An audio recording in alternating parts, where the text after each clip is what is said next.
A1 travelling நேர்கள் அனைவருக்கும் வணக்கம். நான் உங்கள் மாறன். இப்போ என்னென்னு சொன்னால், இன்றைய இந்த காணொளி வந்து ஆறு திருமுருகன் அவர்களால் வெளியிடப்பட்ட அந்த காணொளி சம்பந்தமான வீடியோ உங்களுக்கு தர காத்திருக்கிறேன். அவர் பேசிய வீடியோ தர காத்திருக்கிறேன். எந்த தொழிற்பொருளில் அவர் பேசியிருக்கிறார்னு சொன்னால், இந்த இனிவில் ஆஸ்பத்திரி சம்பந்தமான ஒரு விஷயம் பேசியிருக்கிறார். உண்மையில் அந்த ஆஸ்பத்திரியினுடைய ஒரு பகுதி வந்து யாழ்ப்பாண ஆஸ்பத்திரிக்கு வந்து வழங்கப்பட்டிருக்கிறது. அதில் வந்து அந்த இடத்துல வந்து சிறுவர்களுக்கான ஒரு விடுதியோடு சேர்ந்த ஒரு ஹாஸ்பிட்டல் வந்து அங்கே கட்டுறதுக்காக தயாராகப்பட்டிருந்த நேரத்தில் இன்று வரை அந்த கவர்மெண்டோட நிதி பற்றாக்குறை காரணமாக அந்த இடத்துல ஒரு ஹாஸ்பிட்டலும் கட்ட முடியாத ஒரு நிலையில் இருக்குது. உண்மையில் எங்களோட உறவுகள் இணைந்து பல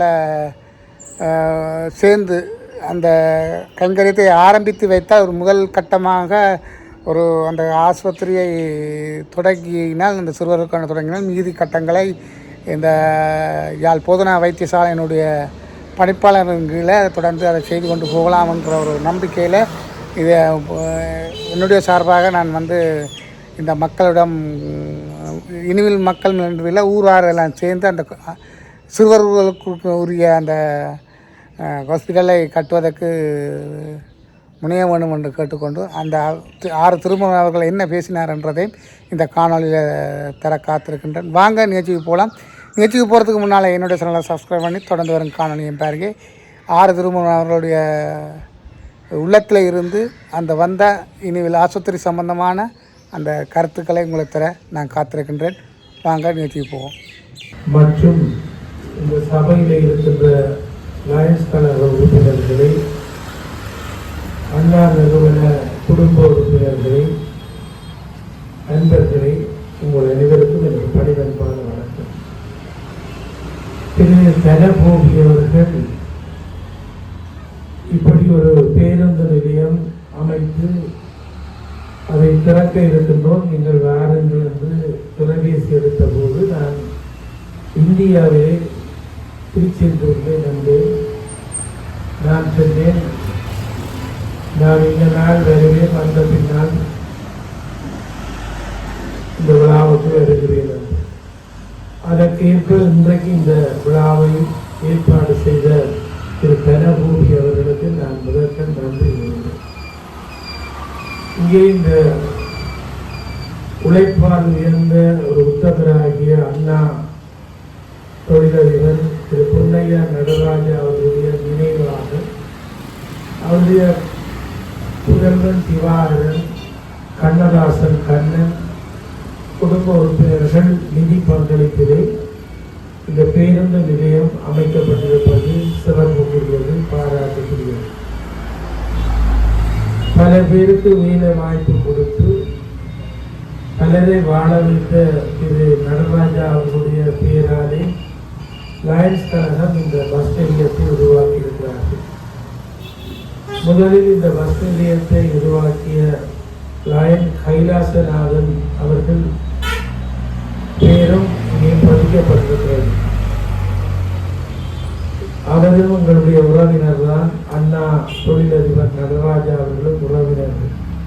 எனவே எங்கள் கிராமத்தினுடைய மக்களுடைய நன்மை கருதி சென்ற மாதம் அமரர் ராசையார் ராசம்மான் நினைவாக அங்கே அந்த பஸ் நிலையத்தில் வந்து வைக்கப்பட்டது. இன்றைக்கு இந்த இடத்திலே அண்ணா நடராஜா அவருடைய பெயராக லயன்ஸ் கழகம் இப்படி ஒரு நல்ல பணியை செய்கிறோம்.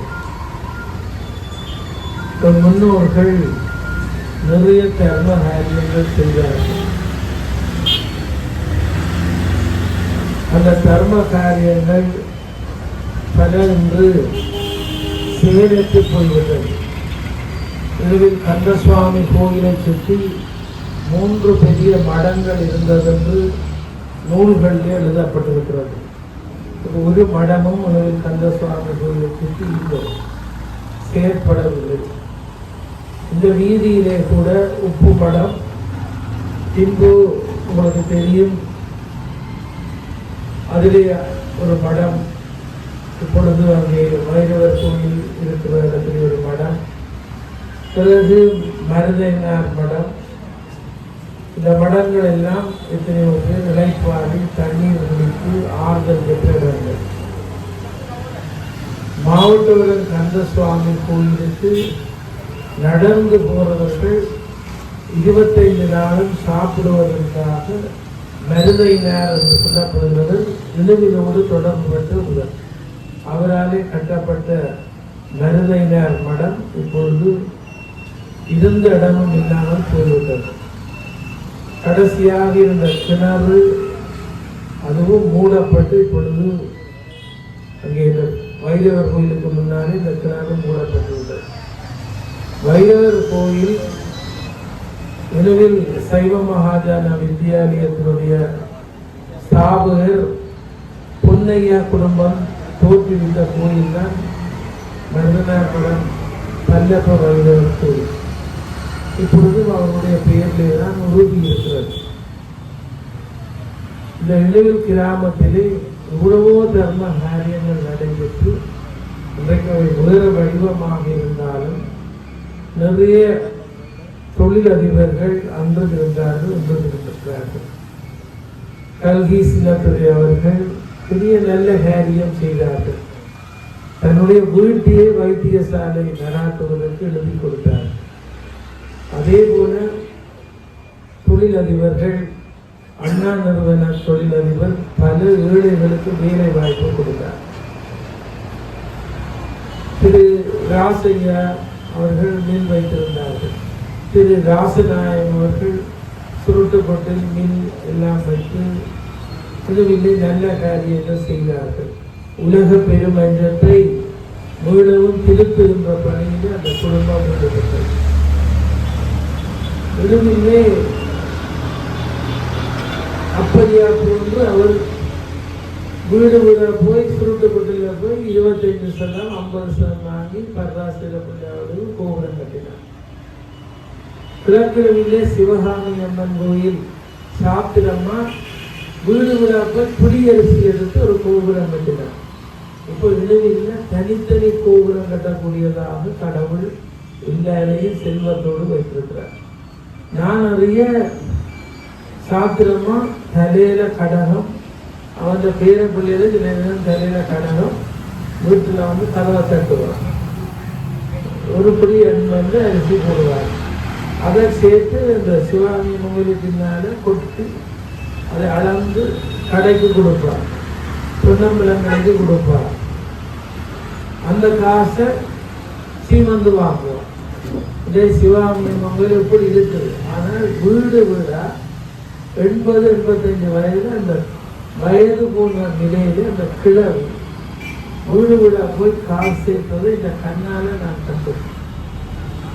அதே போலத்தான் அப்பையாப்பு கடைசி காலம் ஒவ்வொரு சுருட்டுப்பட்டிலையும் போய் இந்த பிள்ளையாற்ற கோவிலம் முடிக்க வேணும்.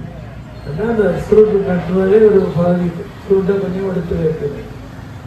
கோவில திருப்பணிகள் இந்த கிழமையில் எல்லாத்த கையிலையும் காசு இருக்கு. என்ன கட்டுறது போட்டியா எந்த பக்கம் கட்டுறது கேட்கிறாங்க.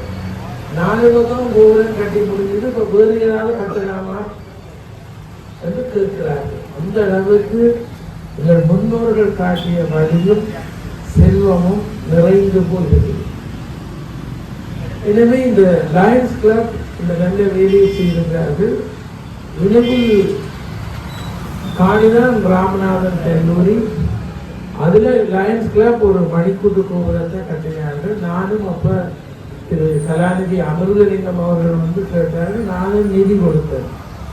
அது கட்டுறதுக்கு இந்த காணைய என் சுவாமிநாதன் சிற்பம் ராமநாதன் அறக்கட்டளையினர் அந்த சிறிய பகுதியை கொடுக்கறதுக்கு ஒரு கஷ்டப்பட்டு பின்பு நாங்கள் எல்லாம் எடுத்துரைத்து அந்த காணி கொடுக்கப்பட்டது. எனவே தனகோபி அந்த மணிக்கூட்டு கோபுரத்தை இணைவில் லயன்ஸ் என்று போட்டு அந்த மருதநாமடன் சந்தியில் என்ற மணிக்கூட்டு கோபுரத்தை புனர் நிர்மாணம் செய்ய வேண்டும், நாங்களும் ஒரு உதவி செய்வோம் என்று கூறி திரு தம்பி திவாகரன் அவர்கள் இப்பொழுதும் தந்தையினுடைய வழியிலே 7 தொடக்கிற விஜயதசமி வந்து ஆனாவன்னா பனி ஓலையில் அடித்து துக்கியம்மன் இது கொண்டு ஒரு வருஷமும் தாவப்பன போல தாவேன். அது பெரிய விஷயம் என்னென்றால் துக்கியம்மன் கோயிலில் தான் யாழ்ப்பாணத்தில் ஆக கூடுதலானது 7 தொடக்கம் வாரம் இடம். உங்களுக்கு தெரியும், துக்கியம்மன் கோயிலில் இந்த முறை கிட்டத்தட்ட 2 லட்சம் ரூபாய்க்கு மேலே பிரச்சனையே சேர்ந்து 7 வருஷம் பிரச்சனை. அந்த அளவுக்கு சனம் 7 வருஷம் வேணும். அதுக்கு முழுக்க திகாரம்ன்ற இந்த 7 தான் எங்களுக்கு பெரிய உதவி. அது மட்டும் இல்லை, வெளிநாட்டில் இருக்கிற கோயில்கள் எங்களோட தொடர்பு கொள்ளுவேன். இந்த அண்ணா கூப்பி அடிக்கிற இந்த தனி ஒரு 7 தாங்குவது வந்து வாங்கிட்டு லண்டன், கனடா, ஆஸ்திரேலியாவில் வீடு தோற்றுறது. அது திவாரம் தொடர்ந்து செய்து வந்திருக்க தந்தையார் முல்பேட் கனராஜா தொடக்கி இப்பொழுது அண்ணா நடராஜா செய்து நான் நினைக்கல பனி ஒலையில் வீடு நோக்கிறது வேறு வீடம் இல்லை. இப்பெல்லாம் கடைசி மட்டும் இல்லைதான். கடைசி மட்டும் காப்பாற்ற திவாரனுக்கு நான் நன்றி கூறுகிறேன். இது ஒரு நல்ல முயற்சி. எங்களுடைய கிராமத்தில் நல்ல முயற்சிகள் எல்லாம் நடந்திருக்குது. உலக பெருமஞ்சம் ஓடாமல் இருந்த காலத்தில் நாங்கள் எல்லாம் சின்ன வயதில் கவலைப்பட்டோம். இப்போ அது ஒவ்வொரு காலமும் புனர் நிர்மாணம் செய்யப்பட்டு ஓடுது. திரு சத்குரு அண்ணன் அவர்கள் சென்ற ஆண்டும் அந்த மஞ்சத்தை திருத்தி நல்ல பாதுகாப்பாக செய்திருக்கிறார். எனவே எந்த ஒரு பொருளையும் காலத்துக்கு காலம் திருத்தி பாதுகாக்க வேண்டியது ஒரு பெரிய கடமை. அதை நாங்கள் செய்ய வேண்டும் என்று கேட்டுக்கொள்வதோடு ஒரு பெரிய விளைவில் இருக்கிற வைத்தியசாலை, இந்த வைத்தியசாலை மெக்லிகன் என்ற அமெரிக்க சிகாகோ நிறுவனம் இந்த வைத்தியசாலையை இங்கே வந்து தொடங்குற போது விடவில் எல்லாருக்கும் 10 பிள்ளை, 12 பிள்ளை, 7 பிள்ளை, 8 பிள்ளை. இங்கே இந்த மகப்பேற்றுக்கு தாங்கள் இலவசமாக ஒரு வைத்தியசாலை தொடங்க போகிறோம். பல பேர் மகப்பேற்றில் இறக்குங்க என்று சொல்லி இந்த காணியை கேட்ட போது பல பேர் அந்த காணியை இலவசமாக கொடுத்துருக்கணும். சில பேர் பிறகு 10 ரூபாய்க்கு கொடுத்துருக்கல. ஏன்னா நான் அந்த ஆஸ்பத்திரி தொடர்பான சில ஆய்வுகளை செய்த போது கண்டுபிடிச்சேன். அந்த காணியில மன்னன் தோட்டம் இருக்கு, கொக்கன் வளம் இருக்கு, கருணார பிள்ளையாவுக்குரிய காணி இருக்குது, இளவில் சிவன் கோயிலுக்குரிய காணி இருக்கு. எல்லாம் கோயில் காணி தான் இந்த இளவில் ஆஸ்பத்திரி இருக்கிற காணி. அப்ப இலவச வைத்தியசாலைன்னு தொடங்கி ஒரு சில ஆண்டுகள்ல அதுக்கு காசு கட்டணம் கட்டணும் போது இந்து சாதன பத்திரிகையில எடிட்டோரியல் எழுதியிருக்கு. மெக்லிகன் சபை முதல் என்ன சொன்னீர்கள்? எந்த மத வேறுபாடும் இல்லாமல் இலவச வைத்தியசாலை. இப்பொழுது நீங்கள் பணம் தட்டெடுக்கிறீர்கள். இது ஒரு செய்கிற மிகப்பெரிய துரோகமான விடயம் என்று இந்து சாதனம் 1919ஆம் ஆண்டு ஒரு கண்டனம் தெரிவித்திருக்கிறது. இளவில் வைத்தியசாலை. ஆனால் பிரிட்டிஷ் அரசாங்கம் என்ற காரணத்தால் அவர் காணி தந்தவியத்தை கதை இல்லை, சுற்றி மதுரெல்லாம் அடித்து. ஆனால் அவர் பெரிய கிறிஸ்தவ தேவாலயத்தை கட்ட வருகின்ற போது இளைஞர்கள் போய் சத்தியாகிரகம் அந்த தேவாலயத்தை கட்ட விடவில்லை. பிறகு கடைசியாக ரோட்டுக்கரையில் ஒரு தேவாலயம் கட்டின போது அந்த நர்சஸும் அந்த பணி செய்கிற கேரளாவில் இருந்து வந்த வைத்தியர்களும் மட்டும் கும்பிடுவார்கள். வெளியாட்கள் உடனே நாங்கள் அனுமதிக்க மாட்டோம் என்று வாக்குறுதி அளித்த பின்புதான் அந்த தேவாலயத்தை இயங்க விட்டார்கள் என்று பத்திரிகையில். அந்த இடையில் வைத்தியசாலையில் பெரும்பாலான கட்டிடங்களை கட்டி கொடுத்தவர்கள் சைவ மக்கள். ஒரு பெரிய பாராளுமன்ற உறுப்பினர் தர்மலிங்கம் பிறந்ததுக்காண்டி டாக்டர் பி. ஏ. சுப்பிரமணியம் ஒரு கட்டிடம் கட்டி கொடுத்தார். தங்கம்மா மண்டபம், சிவசுப்பிரமணியம் மண்டபம், வீரகத்தி மண்டபம், நாகராஜா மண்டபம், பரிமளம் மண்டபம், இதெல்லாம் சைவக்காரர் இளவில் ஆஸ்பத்திரியில் கட்டி கொடுத்தார். இன்றைக்கு இந்த ஆஸ்பத்திரி சின்னாவின் போய் இப்போ ஒரு தனிப்பட்டால் இந்த வைத்தியசாலையை எடுத்து தனியார் வைத்தியசாலையாக நடாத்துறது. ஆனால் நான் எவ்வளவு சண்டை பிடிச்சு யாழ்ப்பாண போதனா வைத்தியசாலைக்கு அரைவாசி காணியை வாங்குற முயற்சி எடுத்து துக்கியம்மன் கோயிலில் இப்போ ஒரு 6 வருஷத்துக்கு சப்புரத்திலிருந்து 1 லட்சம் ரூபாய் நானே முதல் பணம் கொடுத்து அந்த காணியை யாழ்ப்பாண போதனா வைத்தியசாலைக்கு அந்த காணி வாங்கப்பட்டு விழுவிலே அரசினர் சிறுவர் விடுதியோடு கூடிய வைத்தியசாலை கட்டுவதற்கு படம் எல்லாம் கூறி எல்லாம் முடிந்தால் அரசாங்கம் பொருளாதார பிரச்சனை என்று இன்னும் அது ஒப்புவரவில்லை. இப்பொழுது உங்களுக்கு தெரியும் மறு கட்டியபடி இருக்குது. ஆனால் அதுக்கு இருந்த 2 கட்டிடத்தை இரவோட இரவா போன வருஷம் உடைச்சு தீராண்டி தறியலெல்லாம் எடுத்து வந்து போட்டார். இப்போதான் செக்யூரிட்டி கார்டு போட்டுக்கிறேன். யாழ்ப்பாண போதனா வைத்தியசாலைக்கு சொந்தமாக அந்த காணி உருவாக்கப்பட்டிருக்கு. எதிர்காலத்தில் அது பெரிய ஒரு வைத்தியசாலை வந்து இலவசமாக இந்த ஊர் மக்களுக்கு மட்டுமில்லை எல்லா மக்களும் எப்படி ரிச்வே ஹாஸ்பிட்டல் சிறுவர்களுக்காக இருக்கிறதோ அப்படித்தான் கற்பனை பண்ணி இந்த காணி வாங்கப்பட்டது. இன்னும் முயற்சி வேணாது இழிவில் இருக்கிற அமைப்புகள் எல்லாம் அரசாங்கத்துக்கு வலியுறுத்தி விரைவில் அந்த வைத்தியசாலை கட்டப்பட வேண்டும். சிங்கப்பூர் ஒரு நிறுவனம் இந்த வைத்தியசாலையை கட்டுவதாக சொல்லி பிற கட்டையில் லயன்ஸ் கலாத்தை சார்ந்தவர்கள் சிறிய அளவிலேயாவது முதல் ஒரு சிறுவர் வைத்தியசாலையை கட்டுறதுக்கு இந்த லயன்ஸ் கிளப் கட்டாயம் உங்களோட கூட்டங்களை காய்ச்சி இலங்கை லயன்ஸ் கிளப் வெளிநாடுகளில் இருக்கிற லயன்ஸ் கிளப்போட தொடர்பு கொண்டு இந்த வைத்தியசாலையை விடுவில்லை அரச வைத்தியசாலை கட்டுப்பட வேண்டும். அது ஒரு பெரிய அல்லது இந்த சொத்து வருகிறதுக்கு போயிட்டு மட்டும் எனக்கு பயமே. பங்கிட்டு முழு நேரமும் கழிச்சு விட்டு போட்டார்கள். முன்னாடியெல்லாம் விட்டு போட்டார்கள், பின்னாடியெல்லாம் கொடுத்து கொண்டிருக்கிறார்கள். இப்போ ஒரு பாதி காணியே கஷ்டப்பட்டு அரசாங்கத்துக்கு விதித்தாக்கப்பட்டது. எனவே எனக்கு பெரிய கவலையா இருக்கு. 6 வருஷத்துக்கு முதல் அந்த காணி வாங்கி இன்றைக்கு மட்டும் ஒன்று நடக்கு. அங்க இருந்த 3 டாக்டர்ஸ் குவார்டர்ஸை உடைச்சு அங்க உருவம் தெரியாமலே நான் அள்ளி கொண்டு இருக்கேன்.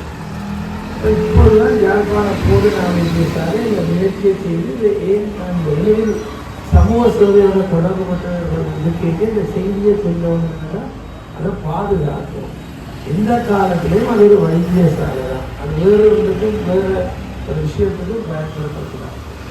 உங்களுக்கு தெரியும் ராமநாமத்தில் சிறப்பனங்குளம் ராமநாதனுடைய இறுதி வைபவம் நடந்த இடத்துல தான் நீங்கள் இப்பொழுது இந்த மணிக்கூட்டு கோவில் கட்டியிருக்கிறார். அதை மதில் அடித்து லேடி ராமநாதன் தவம் செய்த இடம் என்று சொல்லி ஒன்றும் செய்யாமல் அந்த இடத்த கருங்கல்லில் அந்த சமாளி கோயிலை கட்டி போட்டு நந்தவனம் வச்சிருந்தார். காலப்போக்கில் அது அவர் வந்து அரசாங்கத்தின் பொறுப்படுத்தி இன்றைக்கு செயற்பாடு. சமீபத்தில் அதில் வேறு வேறு துணைக்கிழமைகள் வந்து கட்டிடங்களை வச்சுட்டு தடுத்து நான் இப்போ பிள்ளையார வச்சுருக்கேன். ஒரு தரம் தொடர்கிறாங்க. அதாவது மிக பிரசித்தமான ஒரு இடம். அதை பறி கொடுத்து விட்டார். அதுக்காக நாளைக்கு என்ன வருமோ தெரியாது. அப்போ இப்போ ஒரு பிள்ளையார் வச்சு அந்த பக்கமாக திருப்பி ஏன்னா அதில் புதம்பலம் ராமநாதன் பகஸ்ரீ சுவாமிகள் பேரடி சித்தர் செல்லப்பா சுவாமிகள் எல்லாரும் வந்து தவம் செய்த இடம் தான் அந்த சதிரம். அதனால லேடி ராமநாதன் அதை கவனமாக கட்டி அதுக்குள்ள ஒரு கேணி இருக்கு. மருதனார் கட்டினா கேணி இப்போ தூந்து போயிருக்கு. அந்த கேணியை சுற்றி ராமநாதன் மதுள் கட்டி கொண்டாரு. ஒரு புலவர் பாட்டு எழுதியிருக்கிறார். மருதனார் கட்டின கேணியை ராமநாதன் மறைச்சு கட்டி போட்டார். ஆடு மாடு குடிக்க கட்டின கேணியை மறைச்சு கட்டின ராமநாதன் என்ற ஒரு பாட்டு. அந்த இடமெல்லாம் இப்போ பல பேருக்கு உலகில் சேர்ந்ததற்கு தெரியாமல் போகிற இடமாக மாறுகிறது. இதெல்லாம் ஒரு வரலாற்று அடையாளங்கள். அவற்றை பாதுகாக்க வேண்டும். இருவின் ஆஸ்பத்திரி இந்த இடங்கள் மடங்கள் சத்திரங்கள் பாதுகாக்க வேண்டும் என்று அன்போடு வேண்டி என்னை இந்த விழாவுக்கு பிரதம விருந்தினராக அழைத்த லயன்ஸ் கழகத்துக்கும் அண்ணா நிறுவன குடும்பத்தினர்களுக்கும் மிகுந்த நன்றி கூறி இந்த பணிகள் இன்னும் இன்னும் ஓங்கி வளர வேண்டும். பக்கத்தில் இருக்கிற கூட்டுறவு சங்கம் வெங்காய கூட பின்னி வெங்காயம் வெளியில் பொம்பளை பிள்ளைகள்லாம் வேலை செய்து வெங்காயம் போட்டு பின்னேரம் லொரியில் ஏற்றி கொழும்பு கொண்டு போய் தென்னாட்டின சோழத்திய டிசைனிங்களில் இருவில்ல சில திறமுறைகள் கஷ்டப்பட்டு அந்த நேரமே மேல் வீடு கட்டி கூட்டுறவே நாட்டுடைய வீடு பெரிய மேல் வீடெல்லாம் கட்டி இப்போ தூர்ந்து போய் அழிந்து போய் நாங்கள் சிறுவர்களாக இருக்கிற போது ஒரு பக்கம் நெசவு பெண்கள் அடித்து கொண்டிருப்பார்கள் இந்த மேல் வீட்டில், இன்னொரு பக்கம் கூடையில் வெங்காயம் போட்டு இருப்பார். இப்போ என்ன இந்த கட்டிடம் வந்து இன்றைய தலைமுறைக்கு தெரியாது. கூட்டுறவால கூடையில் வெங்காயம் போட்டு அப்படி கொழுவி கொழும்புக்கு தொழிலை ஏற்றி அந்த வருமானத்தில் மேல் வீடு கட்டினவர்கள் நினைவில் கூட்டுறவாளர்கள் இன்றைக்கு செயலிழந்து போய் இந்த கூட்டுறவு மாடி கட்டிடம் எல்லாம் அற்று போயிடும். எனவே என்னென்ன நோக்கத்துக்காக எவ்வளவு கஷ்டப்பட்டு உருவாக்கப்பட்டதையோ அவை அந்த நோக்கத்தோடு காலம் முழுக்க செயற்பட அடுத்த தலைமுறை செயற்பட வேண்டும் என்று கேட்டுக்கொள்கிறேன்.